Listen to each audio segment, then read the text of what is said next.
Appreciate y'all being here today. It really is an honor, and I think it's really cool for me to be presenting in front of my mentor, Dr. Lewis, who's been my mentor since essentially my first year on faculty here, who took pity on my soul as I knocked on her door and begged her to be my mentor. But I hope what you'll see is some of the products of that.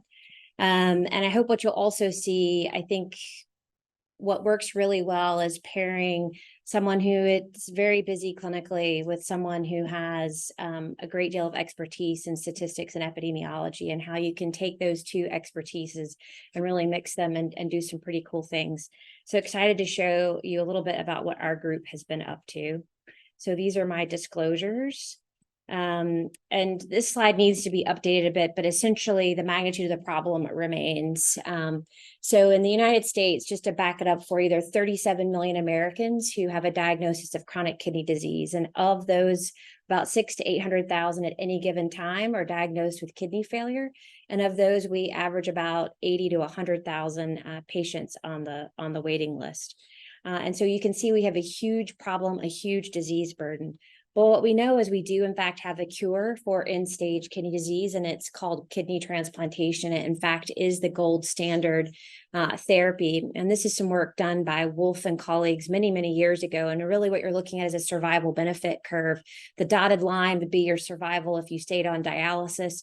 You can see immediately after the transplant, your risk of death goes up. That would be true with any surgical procedure. But then you can see over time, it crosses that dotted line and goes below it. And at that point, the patient achieves a significant survival benefit with a kidney transplant over remaining on dialysis. And I don't care what kind of kidney you're talking about, the perfect kidney, the extended criteria donor kidney, whatever kidney, I've never seen a study in which a patient did not achieve a survival benefit with a kidney transplant. And this is amazing. And wow, why are we not doing more of this, and what's going on? Well, what we know is that we've had disparities in access to kidney transplants for many, many years, and our demand for kidney transplantation far exceeds our supply. So I mentioned that 600,000 to 800,000 patients with end-stage kidney disease. We only waitlist between 80 and 100,000, and we do around 25,000 kidney transplants a year. So you see the gap is humongous. And then within that gap are tremendous health disparities and health inequities. And I put this slide up here. This is one of my partners, Dr. Young. He's now assistant dean in the Medical School for Diversity and Inclusion. But Carlton has been talking about this problem since before it was a cool thing to talk about. So this is a paper that he and Dr. Gaston wrote in the New England Journal of Medicine in 2000, and he has earlier papers than that. And I remember reading his papers when I was in training and thinking, why isn't anyone doing anything about this? And really, where are the issues? And that's really what I think has motivated me to really pursue not just transplantation and surgery as a career, but also very interested in affecting change at the public health level. And that's why I ended up pursuing a master's degree in public health.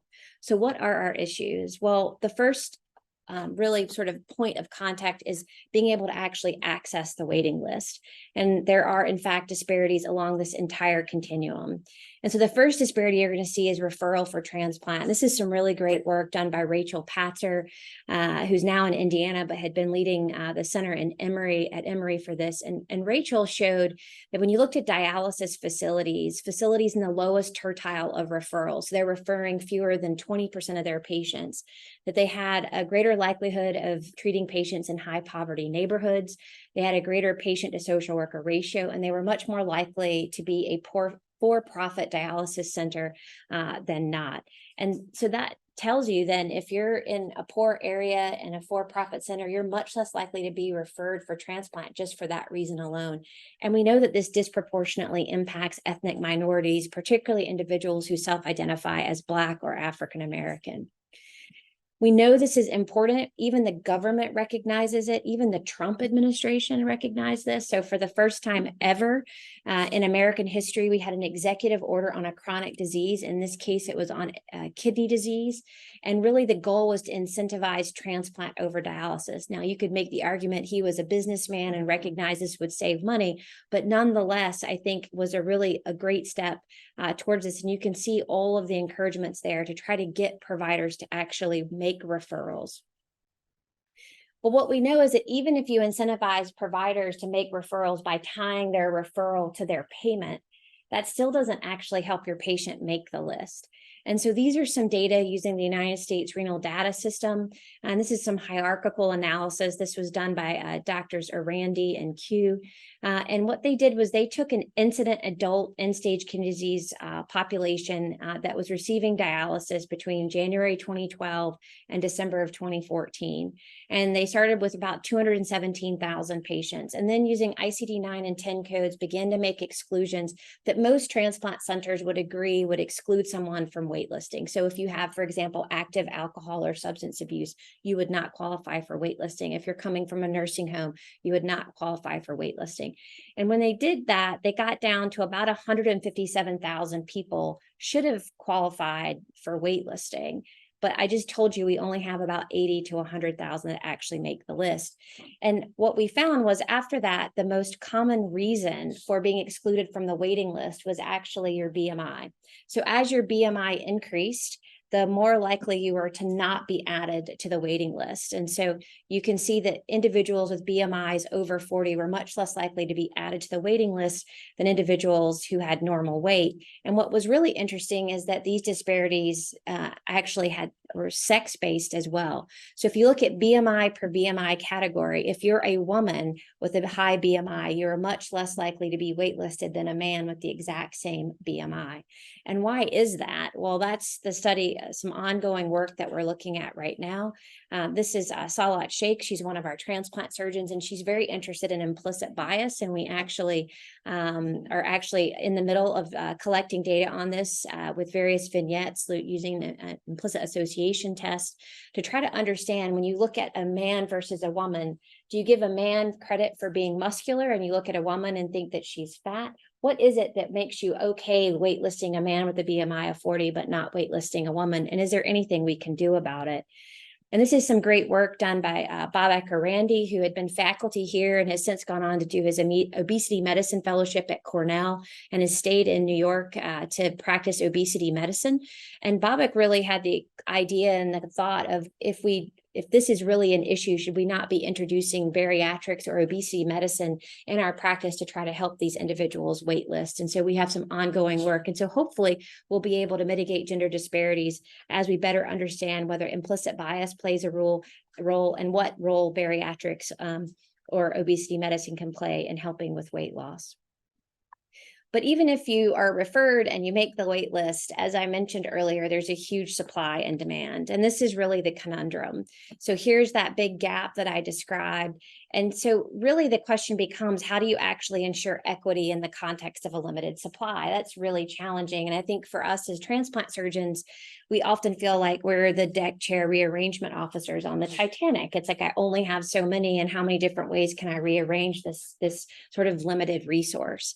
And so how do you go about this? And so our group really thinks that it starts by having an accurate measure of end-stage kidney disease.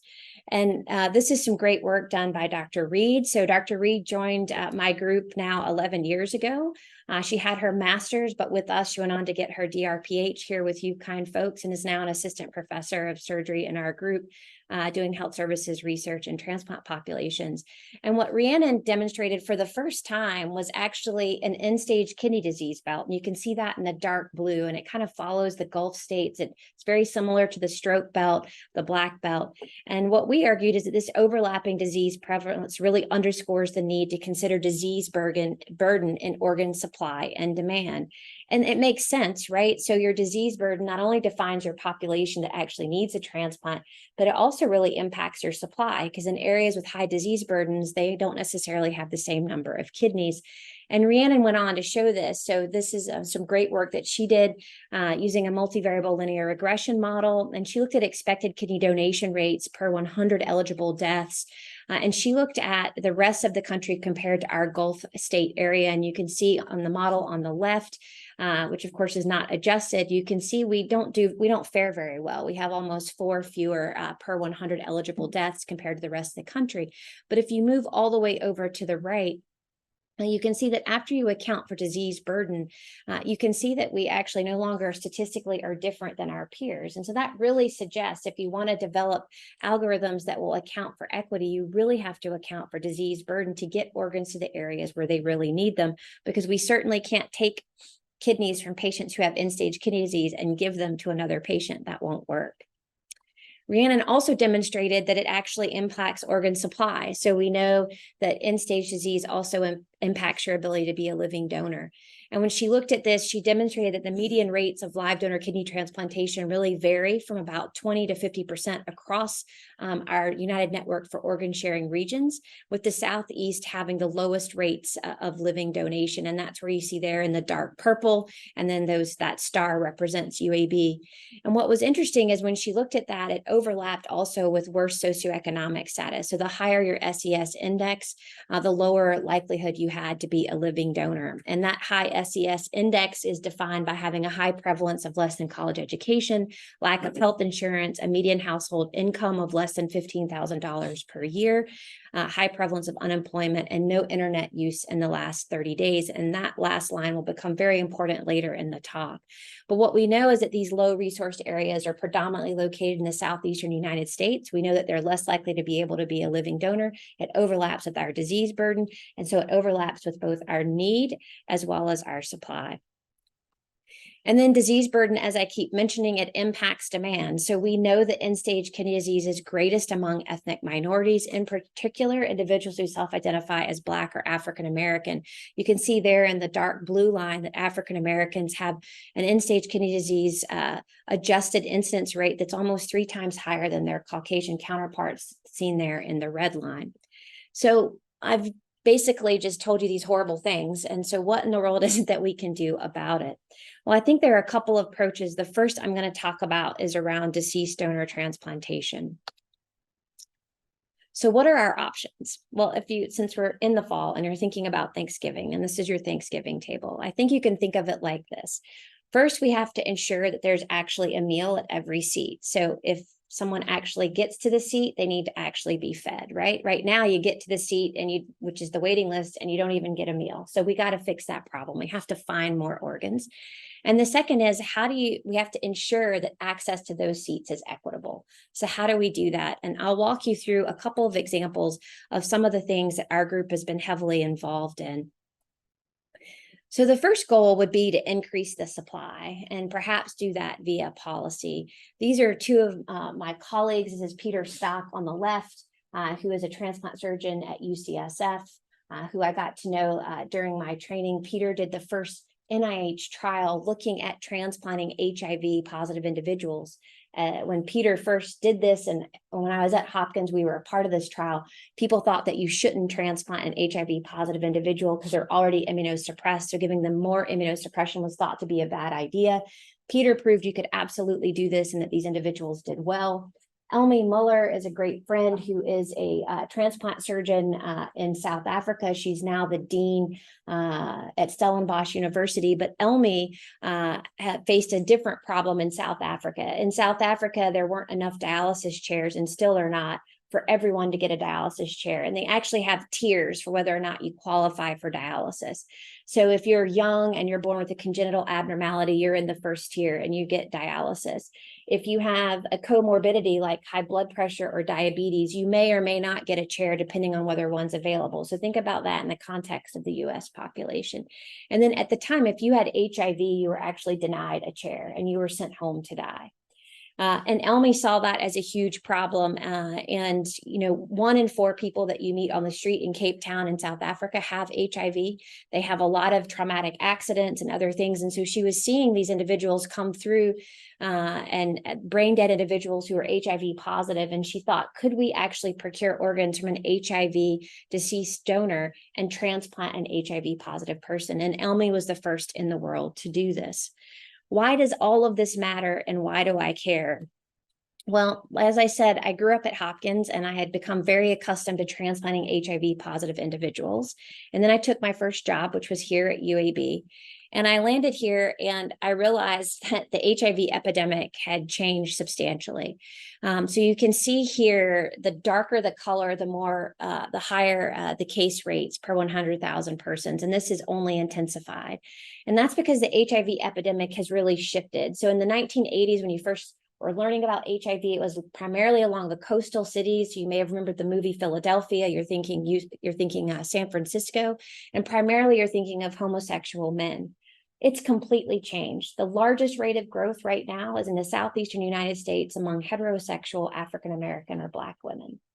And so it was right on my doorstep. And this is the exact same population I just shared with you, has a much higher rate of end-stage kidney disease. And we know that HIV is also a risk factor for that. And so I became very interested in wanting to help this population. And so some of the work I'm going to share with you was done in collaboration with Brittany Shelton. So Brittany joined us when she was finishing her master's degree with you all. She went on to get her DRPH and is now faculty at East Tennessee and doing quite well. But when I came to UAB, I wanted to start an HIV positive transplant program, and I was told I couldn't. It was still an absolute contraindication to do that at UAB in 2012. And so I said, well, okay, what can we do? So we went to work, and the first thing I did was, well, let me show you that they can have really great outcomes. So the first study we did was looking at national outcomes among HIV-infected kidney transplant recipients, and we showed they had great long-term outcomes similar to their uninfected counterparts. But that wasn't enough. I then got pushed back and I said, well, that's great, but do you know that they really achieve a survival benefit? And so this was a really cool study. We couldn't actually do this using our National Transplant Registry because for privacy purposes, they did not collect HIV status at the time of waitlisting. So I had no way of knowing who on the waiting list actually had HIV versus not. So we actually used a unique linkage with CMS claims and pharmacy claims data to identify the HIV population on our waiting list, and we're able to do a survival benefit analysis. And not only did we show that these individuals achieved a survival benefit, they actually achieved it faster than their uninfected counterparts. And that's because dialysis is really bad in patients who have HIV. And I thought, great, I can start the program. And they said, no, we have more questions. We're really worried because the trial that Peter did, it showed really high rates of acute rejection. And I said, well, that's because we didn't use enough immunosuppression because we were really fearful of over immunosuppressing these patients. So we did a study and we identified the appropriate immunosuppression regimen and demonstrated that they can have rejection rates that are very similar to their uninfected counterparts. And that still was not enough. They then said, well, that's great, but now you're giving them this terrible medicine that depletes lymphocytes and makes them at really high risk for infection. Are they not going to all just die from that? And I said, well, I don't think so, but I don't know. So this is another really cool linkage with claims data and our National Transplant Registry. And we were able to demonstrate that, yes, they do get infections, but their most common infection, you may guess it, is a urinary tract infection, which is the exact same most common infection that any kidney transplant recipient gets. And so you were seeing the same things in HIV patients as we saw in uninfected patients. And I thought, I'm there. And then they said, no, you're not there. Because some of these medications that they have to take, their antiretrovirals, are really complicated, really hard. They don't work very well. And so what we did was we looked at the optimal antiretroviral regimen, and we ultimately identified that they should be on an integrase-based inhibitor regimen. And that's in part because integrase inhibitors do not interact. They don't have a drug-drug interaction with our most common immunosuppressants. So that allows you to immunosuppress these patients exactly like you would an uninfected patient.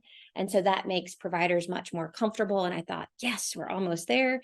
And they said, no, that's great, but how do we know what's the best kidney for them? So in this case, we went back to the drawing board and looked to identify the optimal donor recipient combinations. What type of donor kidney is going to work best for an HIV positive individual? And with that, we actually were finally able to launch our HIV positive program at UAB. And this is us doing our first HIV positive individual. And this becomes really important because all of this work is along the road to what I call the road to hope. And this is important because in 2013, President Obama actually signed into law something called the HIV Organ Policy Equity Act, or the HOPE Act. And this amended the National Organ Transplant Act, which was written in the 1980s, which prohibited us from procuring organs from HIV-infected deceased donors. And it made sense in the 1980s. For those of you who probably weren't alive then, we didn't know anything about HIV. We thought you could get it from a toilet seat. So it made a lot of sense to include that in the law. But now, fast forward to Elmi doing this in South Africa, showing good outcomes. We need more organs. How do we create another source of organs? We actually amended the law, which was great. And so this means we could use HIV positive kidneys for the sole purpose of transplanting an HIV positive individual. And so that frees up an uninfected kidney for an uninfected patient. But what was interesting is when Obama did this, and it was very smart, because one of the things that we could do, of course, would be transmit a highly resistant form of the virus, right? And so he wanted this to be done under research guidelines. And so guidelines for research were issued in 2015. And he asked the NIH to lead this. And initially, they were saying that you had to be at a center with a certain level of expertise. And I just walked you through the many years long journey to be able to do this at UAB. And we were not going to quite make the cut. And that really worried me, because we needed these organs for our patients, because the epidemic is at our doorstep. These are our people that we see in clinic. So we said, well, this is just bogus. What exactly do you mean by center level experience? So we studied it. And we looked at it and defined center level experience in a bunch of different ways. The common way surgeons typically do, which is how many cases have you done? We also looked at what kind of what kind of antiretroviral regimen, et cetera. And what we ultimately just demonstrated is that center level experience has nothing to do with it. All in the world that matters is that you transition them to an integrase-based regimen, and all of a sudden they become like any other patient, because you don't have to worry about how you dose their medications. So they don't get acute rejections, they don't get problems. And this was great because this allowed us to participate. We got really lucky. We were invited to participate in the research criteria workshop. Our paper was ultimately cited in the Federal Register that outlined the research guidelines, and UAB ultimately obtained permission to launch its HIV positive to positive program. And we went on to be the first center in the Southeastern United States to perform an HIV positive to positive transplant. And I don't have my readers, but this is underlying here. This individual who is our first patient is a teacher. And he talks about how the very disease that people thought would take his life is the disease that was giving him life. And he is now teaching at the collegiate level and doing really well, and has really had no trouble. So this is just an example of how research really can help change and define policy. And in this case, was able to help us to identify an entirely additional sort of source of organs that previously we had not had access to. The second goal, again, you can also look at increasing your supply via innovation. And I'm sure you've probably seen some of this in the news. I thought I had to at least bring this up.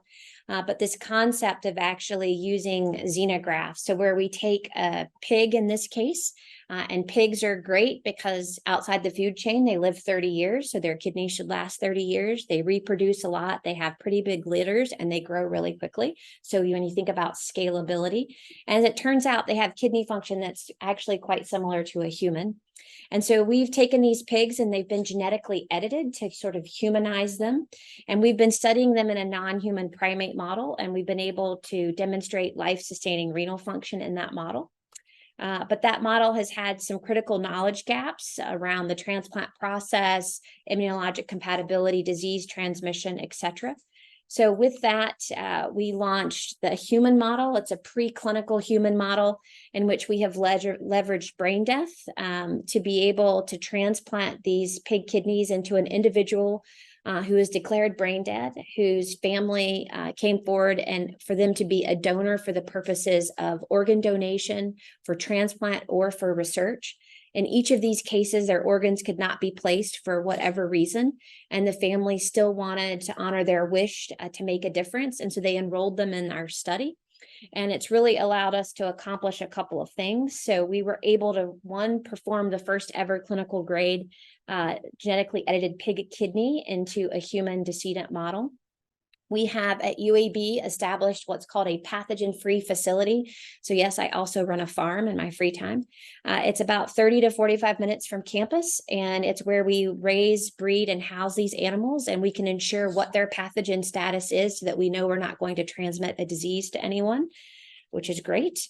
We developed the first tissue match, which is how you make sure that the kidney is not going to immediately reject. And we were able to demonstrate that and validate that by performing the actual transplant. So this is the team coming back from the farm with the kidneys. They're in that styrofoam cooler, just like human kidneys are. This is just showing you an empty right upper quadrant of the donor. That little gray thing there, brownish thing down there is the pig kidney with no blood flow in it. That's what a kidney looks like before the blood flow is restored. And down here is the pig kidney after we restored the blood flow and it began to make urine, which I have to say is a pretty cool thing to watch. We've also demonstrated that we did not transmit any pig viruses, which is really important. And we also have not seen any chimerism, meaning the pig cells did not end up in some distant organ where we did not want it to be. And most recently, and we also established brain death, I think, as a feasible preclinical human model, which is proving to be very helpful. And then most recently, we've been able to demonstrate normal graft function after a pig to human kidney xenograft.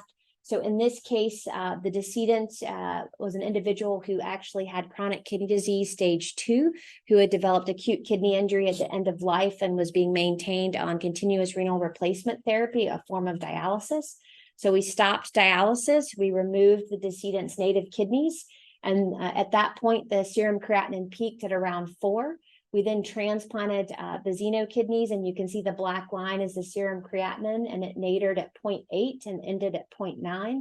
And we demonstrated a creatinine clearance of about 200 cc's per minute.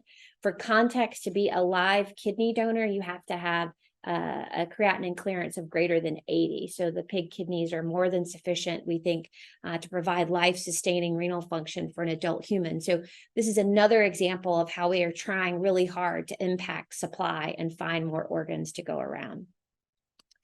So the second goal that I mentioned that I thought was really important is really in looking at how do you ensure equity and access. So you have all these seats, how do you make sure everyone has an opportunity to be able to have a seat at that table? And so the government has also recognized this and the importance of this, particularly in the context of this limited supply.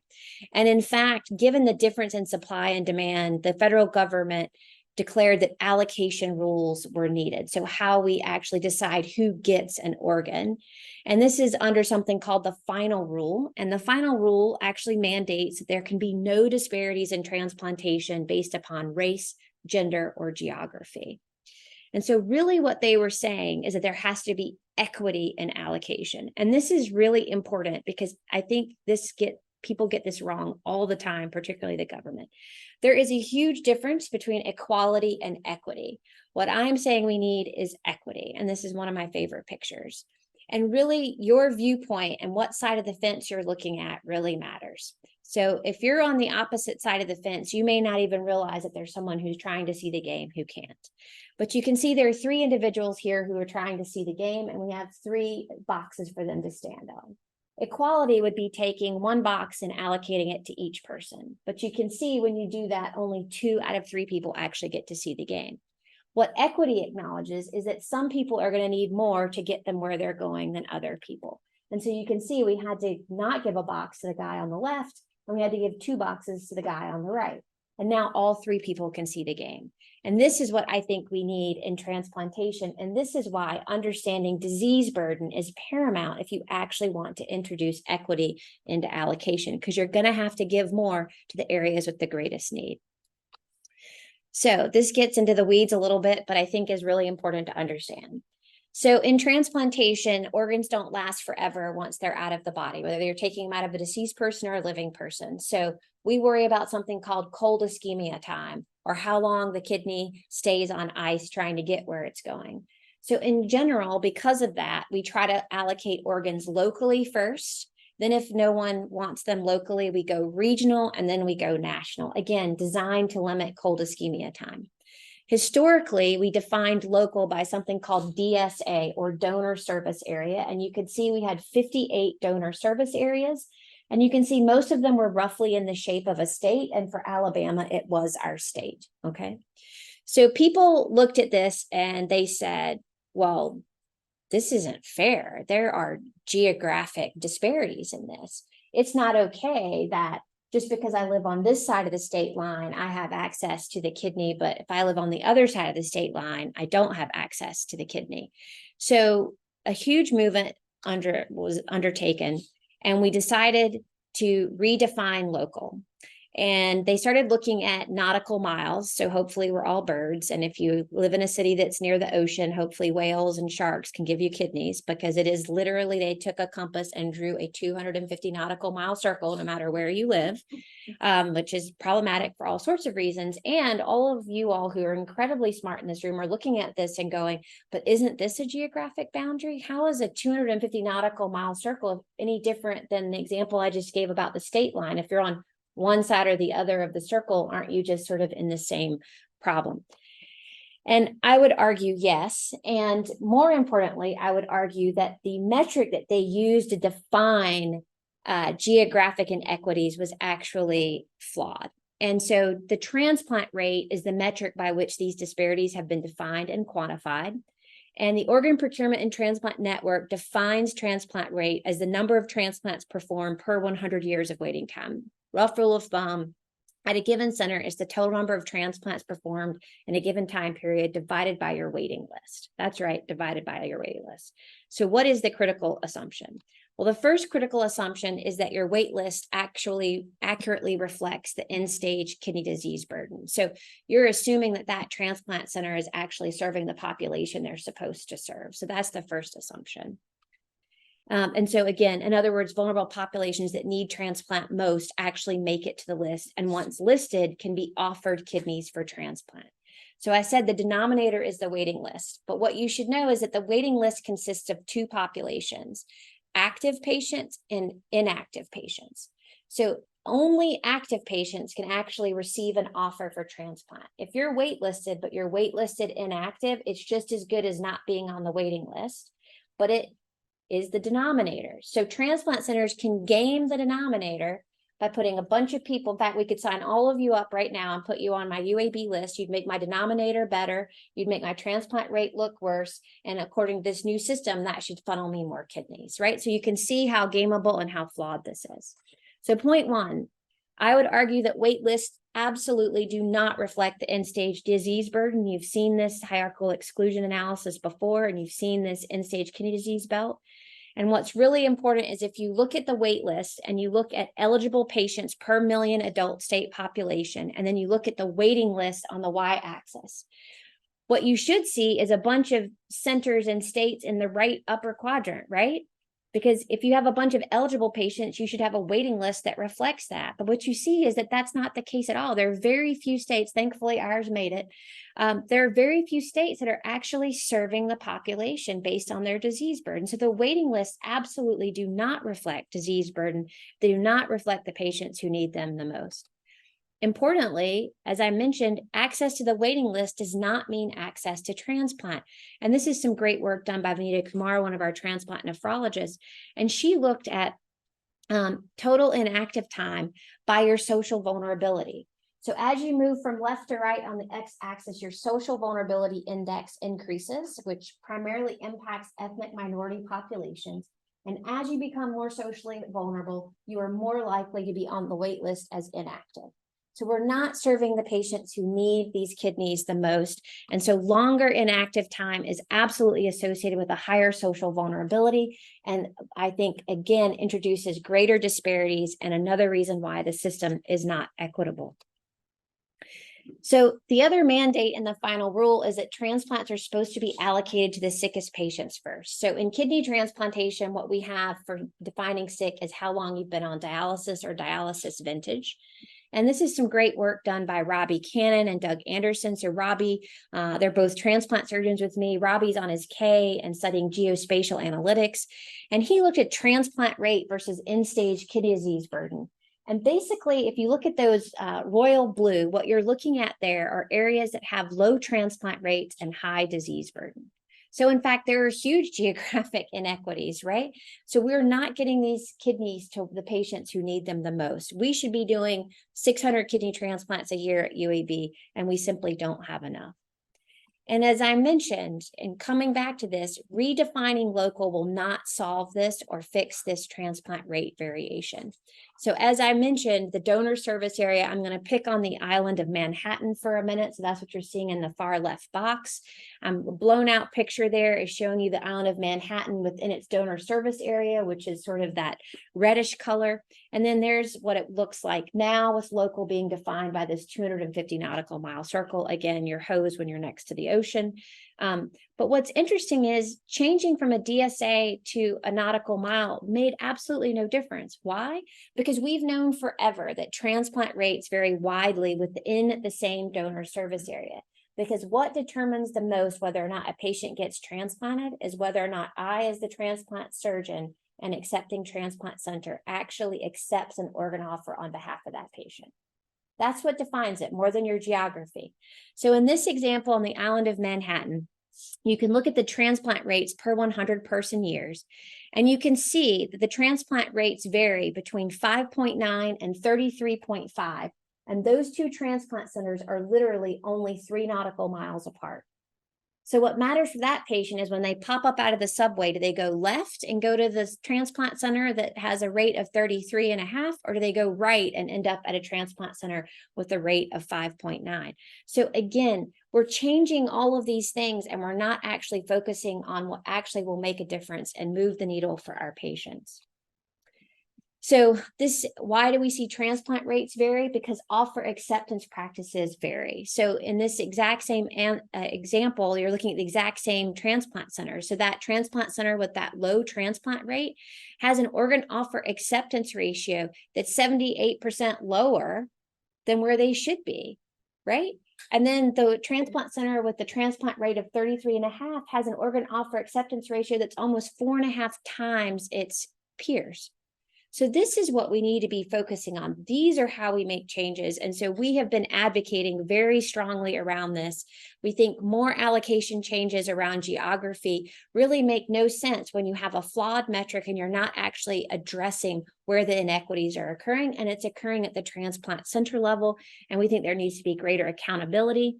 And these were the proposed metrics. Some of them remain proposed, but I can now officially tell you that organ offer acceptance ratios have just been rolled out, and transplant centers are going to finally be held accountable for whether or not they're actually accepting organs on behalf of their patients and getting their patients transplanted.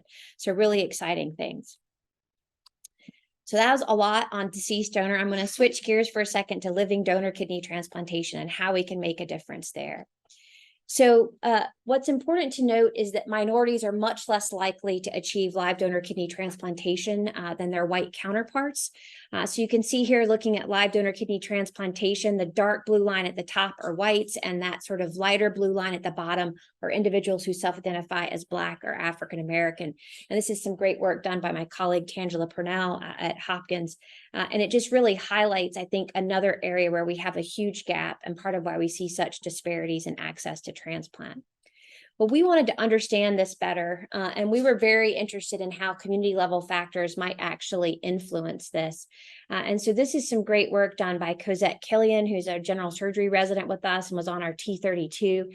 And she looked at the CDC Social Vulnerability Index, and I'm sure many of you are familiar with this. It was actually developed to help communities respond to natural disasters, epidemics, terrorism. And what they have shown is that higher social vulnerability is associated with things like obesity, and it's really been thought to be a nice surrogate for social determinants of health.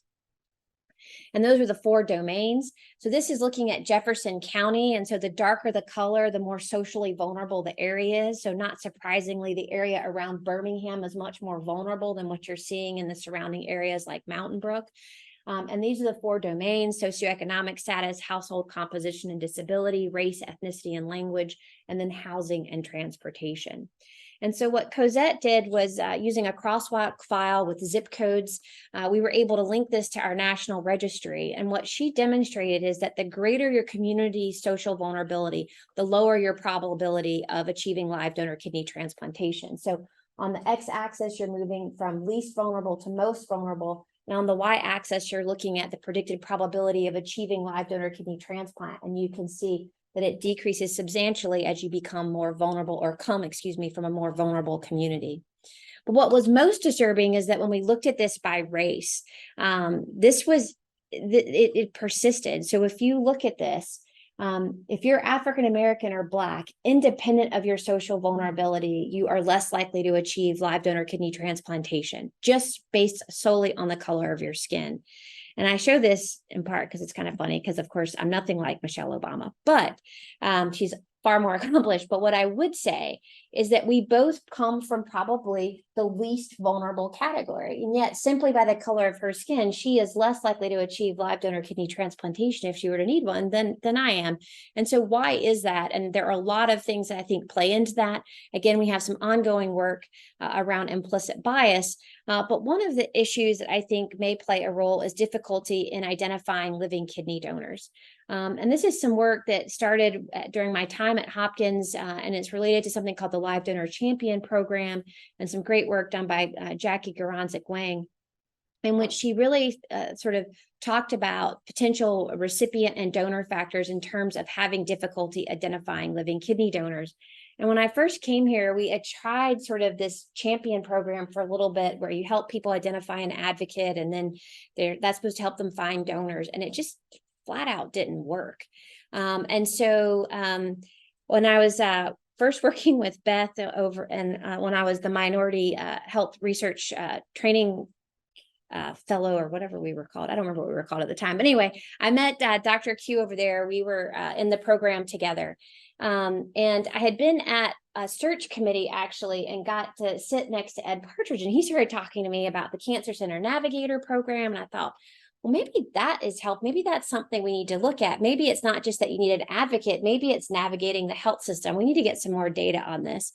And so Hyann and I spent almost 2 years in the local African American community doing something called the nominal group technique. And then we proceeded from that to do a card sort task, and ultimately developed this map. And we did this with the local African American churches. And ultimately what we discovered is gaps in fundamental knowledge, but not knowledge per se about the need to be a donor or the need for transplantation, but really a feeling of a lack of knowledge or understanding around the healthcare system, and a lack of comfort around healthcare system.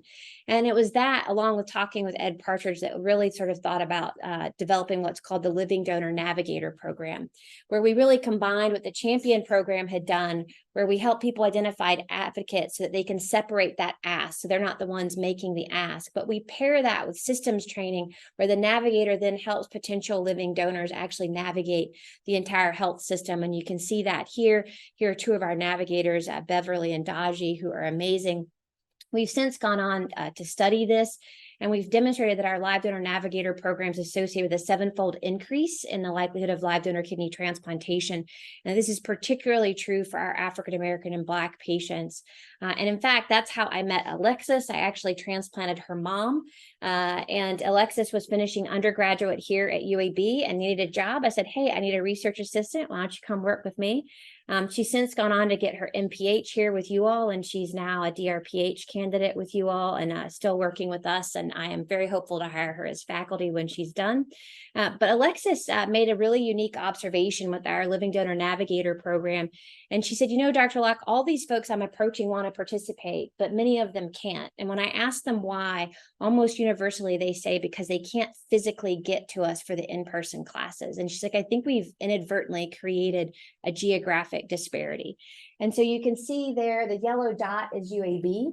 The green dot are the people who were able to participate, and the red dot are all the people who wanted to but couldn't, and cited geography too far of a distance for them to travel. And so we started thinking about, how do we do this? And I mentioned earlier in the talk the social vulnerability. So we have many individuals in our state who have not had access to the internet in more than 30 days. So this concept that we're going to just introduce another app and we're going to tell them to pull up a Zoom just does not work in our state, not consistently. And we thought, what are we going to do? Because we've got to figure out how to get this to them. Well, one of the things our state did, and they did this pre-COVID, was really invest in building out the telehealth capabilities in all of our public health departments. And so all of our county health departments actually have telehealth capabilities.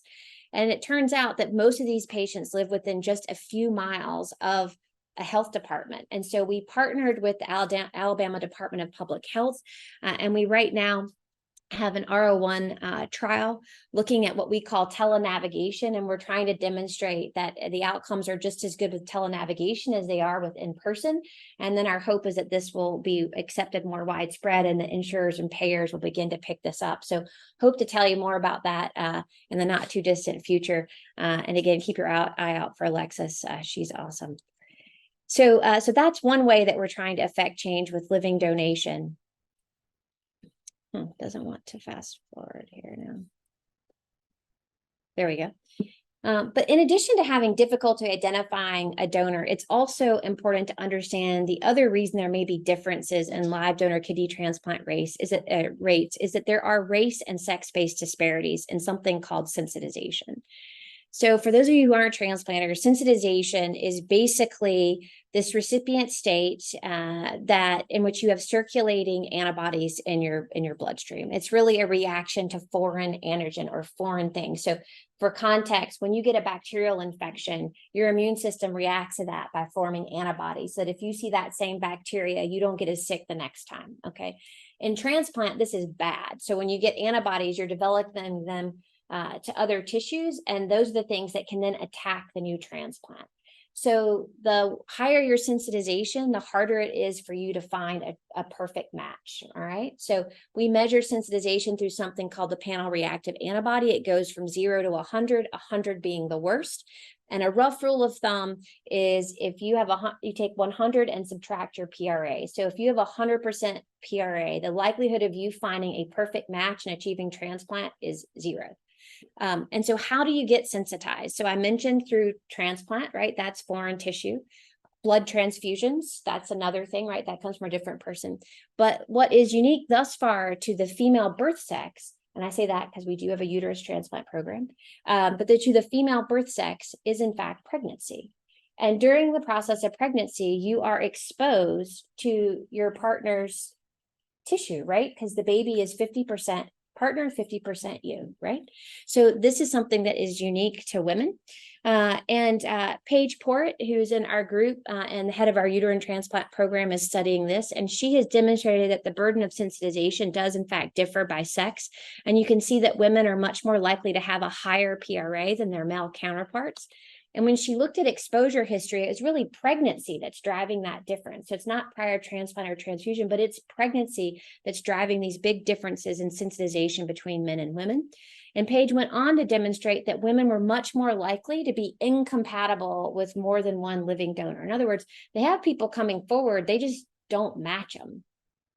So what then to do? Well, there's lots going on. There's concepts called hidden sensitization and a bunch of other things. We do, in fact, have a uterine transplant program right now, and we're leveraging this to better understand that. So more coming out of the basic science world in the not too distant future. But in the meantime, we had other questions we wanted to answer. And so this is some great work done by Margot Mushton, who is a general surgery resident with us and on our T32, and got her MPH with you folks. And she said, you know, Dr. Locke, this is really interesting, but we know pregnancy rates actually differ by ethnicity.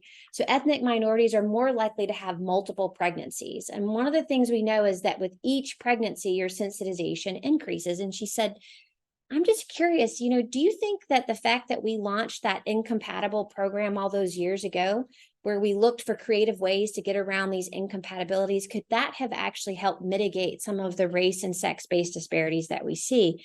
And so Margot looked at this and looked to see if our incompatible transplant program had made a difference. And in fact, it had. And so what she demonstrated was that there was a greater than 100% increase in the likelihood of living donor kidney transplantation among minority candidates. And among sensitized minority women, there was actually a 4-fold increase in the likelihood of transplant. And this is really important because it shows just by developing these kinds of programs, you can actually mitigate disparities and introduce greater equity. But it also brings up a really important point on the deceased donor side. So in terms of allocation rules, there is no priority given because you're sensitized because of being pregnant. So there is no priority, and it's probably something that we need to look at if we really want to mitigate disparities, particularly for ethnic minority women. So with that, I'll end because I see my mentor looking at it. So surgery science and advocacy, and I sort of tell all the surgeons this, but I think hashtag be a surgeon and a scientist. I can tell you personally, I can't really envision one without the other. I really love the research that I do. My goal in life is to prove we're not oxymorons. Beth. So I think in terms of advocacy, I think it's really important to realize that in many ways we have to be the voice of our patients. I think sometimes they really struggle to find their voice. We should look for every opportunity to give them that platform, but if they're not able to, we need to step up. So this is an example of something I've done. It's super intimidating, probably the most intimidating thing I've ever done, which is give a TED Talk. But this is on creating a national kidney donation exchange. So I talked to you about how our incompatible program made this difference. If we did this at a national level, we would probably achieve 12,000 additional transplants a year, but we can't get everyone to agree. So if you're interested, check that out. But there's also other things. The cool thing about being in the TEDx talk is I got to meet Randall Woodfin, who turns out we became friends, and then he went on to become our mayor. And what was really cool is we were able to work with him and his administration. And Birmingham actually became the first municipality in the country to give paid time off for living donors, which makes a big difference. That's one of the reasons people can't donate, is because they can't take time from work. And so Mayor Woodfin led the charge on that, which was great. Our work was picked up by the Obama White House. This is the Navigator program. And so there's still interest and efforts at trying to make that more available on a national level. I think it's going to take the results of this clinical trial to really be able to do that. And then I mentioned all the inequities in our allocation system and how we have focused on all the wrong things and not all the right things. Our work has been picked up, and we spoke at the National Academies of Science, Engineering, and Medicine. We went on to testify at the U.S. Senate. And as a result of all of that, in September of this year, President Biden signed into law the Securing the U.S. Organ Procurement and Transplant Network Act. And so it's really modernizing our OPTN that's going to allow us to really, I think, develop allocation algorithms that are going to really introduce equity. And we're really excited to have a seat at the table to be helping drive some of this. So summary and opportunities. Hopefully you walked away from this knowing that I certainly believe kidney transplantation remains the gold standard therapy for end-stage kidney disease. I hope you've been able to see that disparities in access to transplant exist at every step of the process, from referral to making the list to getting a transplant. And I hope you also understand now that underrepresented minorities and women are disproportionately impacted by these disparities. And I personally think that we have to strive to achieve equity, not equality. And it's really important that we understand what we're talking about, particularly when we're introducing policy. And this is really critical in the context of a limited supply. I think it's also absolutely critical and is absolutely a crime that at no point in this country have we ever taken into account disease burden in terms of how we allocate. And it's something that we need to change. And I think the organ shortage remains a refractory, severe, and impactful problem, and radical solutions are needed, whether it be opening up the pool to allow HIV-positive persons to donate organs at their death, or whether it be genetically modifying pig kidneys, and whatever cool idea any of you can come up with. I'm all ears. I think the whole community is. So with that, I am very cheesy, and I can't do anything without our team, which we call Transplant Epidemiology and Analytics in Medicine. And I want to give a huge shout out to Nicole. Her picture was not up here, but Nicole has taken over the work and the banner from Brittany Shelton and is doing great work in our HIV portfolio.